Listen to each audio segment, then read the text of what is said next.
Siempre me pareció que cuando uno está entrando en el universo del audio, uno de los primeros conceptos más difíciles de asimilar, al menos a primera instancia, es el del decibel, o cómo medir la amplitud de un sonido. O dicho mal y pronto, el volumen de un sonido, pero bueno, vamos a abstenernos de usar la palabra volumen, ya que está más relacionada con una cuestión de la subjetividad de cada uno. Es por eso que hacía un tiempo ya quería hacer un video tratando de explicar estas cosas de la manera más didáctica posible y sin entrar en mucho tecnicismo, así que espero que me salga. Me parece que lo primero que hay que entender es por qué resulta tan difícil de entender estas cosas, y eso me parece que se debe a dos cuestiones principales. La primera es el uso de la función logaritmo, que ya sé que digo esto y quizás mucha gente se asusta, pero no se preocupen, es bastante fácil de entender y de hecho se usa para simplificar algunas cosas. Y lo segundo es el hecho de que son varios los parámetros que determinan la amplitud de un sonido. Además, en esta explicación vamos a incluir simultáneamente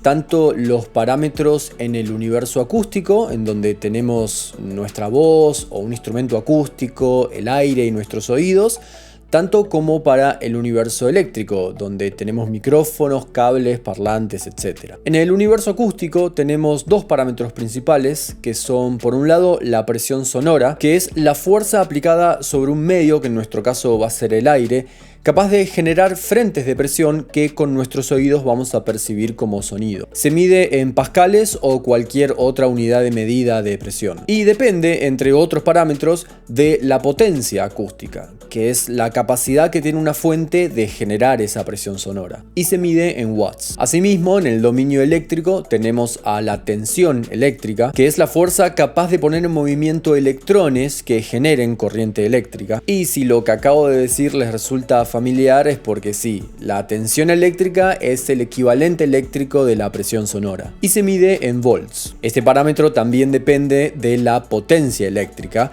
que es la capacidad que tiene una fuente de generar esa tensión. La potencia eléctrica también es análoga a la potencia acústica y las dos se miden en watts. Ahora, a diferencia de la frecuencia, que es totalmente análoga entre la tensión eléctrica y la presión sonora, los parámetros que se usan para definir la amplitud de un sonido son bastante diferentes entre los dos mundos. Lo que quiero decir es que hay poco y nada en común entre los pascales de la presión sonora y los volts de la tensión eléctrica. Pero acá no nos va a interesar saber exactamente cuántos volts de tensión eléctrica generó este micrófono al detectar en su membrana tal cantidad de pascales de presión sonora. Acá lo que nos va a interesar es que, dada una relación presión sonora tensión eléctrica, el aumento o la disminución en una de ellas sea igual en la otra. Dicho de otra forma, acá no interesa si un pascal de presión sonora equivale exactamente a un volt de tensión eléctrica, o a 10 o a 100. Acá lo que interesa es que si la presión sonora aumenta el doble, la tensión eléctrica también aumenta el doble, independientemente de sus valores iniciales. Entonces, vamos a definir a la presión sonora como SPL, a la tensión como V y a las potencias como P. Si asumimos entonces que la diferencia entre dos valores diferentes de presión sonora es la misma entre dos valores diferentes de tensión eléctrica, tenemos esta fórmula, en donde el 0 vendría a representar una referencia inicial y el 1 el cambio, o sea, el aumento o la disminución con respecto a esa referencia. De esta manera podemos ver que si por ejemplo x fuese igual a 2, ¿qué quiere decir? Que esa diferencia entre estos dos valores fue del doble. Esto también nos dice que si por ejemplo conocemos los valores de la presión sonora y por ende entonces su diferencia, esa diferencia también va a ser la misma para los dos valores de la tensión eléctrica. Este mismo razonamiento también es aplicable a las potencias, en donde nos queda esta fórmula. Sin embargo, a no olvidarse de algo. Si en este caso x fuese igual a 2, implicando que la diferencia entre los valores de potencia fue del doble, esto no significa que esa diferencia es la misma para la tensión o la presión sonora. Como verán, tratar de definir el aumento o la disminución de la amplitud de un sonido con dos x diferentes sería un bardo. Por eso se buscó intentar definir esa diferencia, pero usando una sola x, que nos diga simultáneamente cuánto aumentó o disminuyó la amplitud de un sonido en todos sus parámetros. Y esto es posible gracias a una fórmula que nos dice que la potencia es el cuadrado de la tensión. Esto quiere decir que si en un sistema yo tengo tal tensión eléctrica y tal potencia, si yo duplico esa tensión, la potencia va a multiplicarse por 4. Entonces ahora, con esta nueva fórmula y con tan solo conocer el valor de X,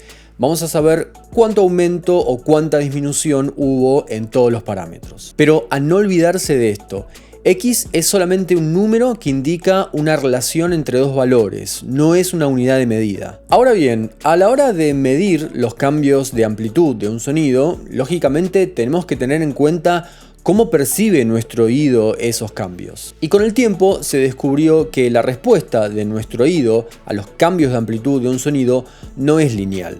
Esto quiere decir que si yo tengo un determinado nivel de potencia y escucho en mis oídos un determinado nivel de volumen, si yo duplico esa potencia, mi oído no va a escuchar el doble, sino mucho menos. Y que para que yo llegue a escuchar el doble de lo que escuchaba inicialmente, la potencia tiene que multiplicarse por 10. Si llegáramos a graficar entonces la respuesta de nuestro oído con respecto a los cambios de amplitud de un sonido, tendríamos una curva logarítmica que se vería más o menos así, en donde el eje Y, que representa la amplitud del sonido, va a crecer mucho más con respecto al eje X, que representa el volumen al que escuchamos. Ahora vamos a frenar un poco acá y nos vamos a ir 100 años atrás, al noreste de Estados Unidos, donde los ingenieros de audio de la compañía telefónica de Graham Bell estaban instalando los primeros tendidos de cables telefónicos del mundo. Los tipos eventualmente se fueron dando cuenta que a mayor longitud de cable,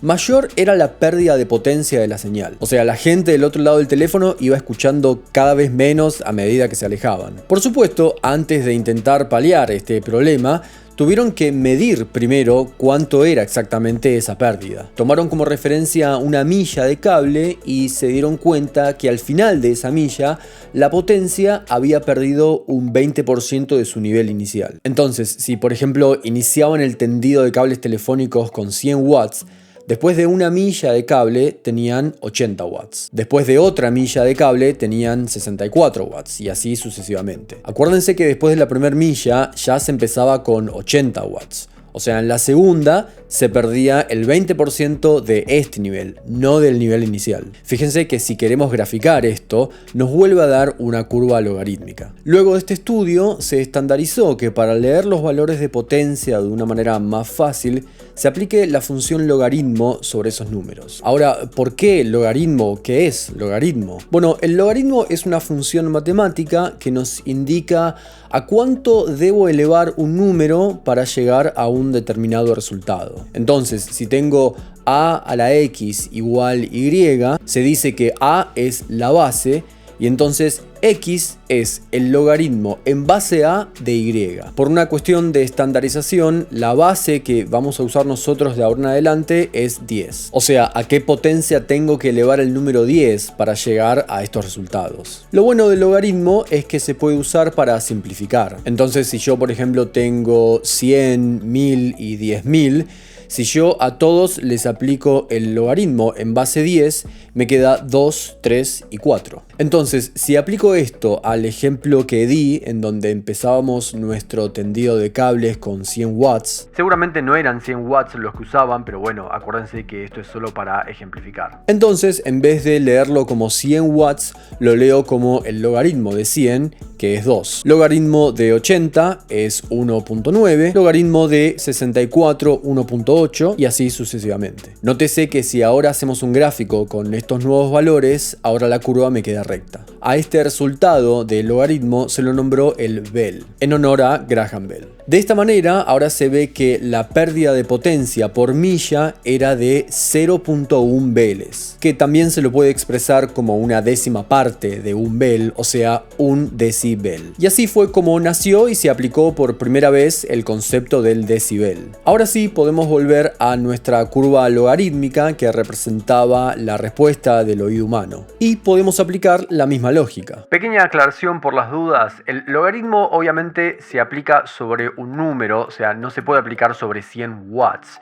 En realidad se aplica sobre 100 watts sobre una referencia que puede ser 1 watt. De esta manera las unidades se cancelan y queda el logaritmo de 100. Podemos usar como ejemplo ese aumento de 10 veces la potencia que necesitaba para escuchar el doble del volumen que escuchaba al principio. Entonces, logaritmo de esto es igual a logaritmo de 10, que es igual a 1. Ese 1 es un bel y que puede ser representado por 10 decibeles. Ahora, si a partir de este momento quiero expresar todos mis resultados en decibeles y no en beles, a todo le tengo que poner un 10 adelante multiplicando. En resumen, un aumento de 10 decibeles es un aumento de 10 veces la potencia, que a su vez es un aumento de 3.16 veces la tensión. ¿Por qué esto? Bueno, no se olviden de la fórmula, la potencia es el cuadrado de la tensión. Y todo esto es el doble de volumen. Ahora, esto fue aumentar 10 veces la potencia, pero ¿qué pasa si aumento solamente el doble? Bueno, usemos la misma fórmula.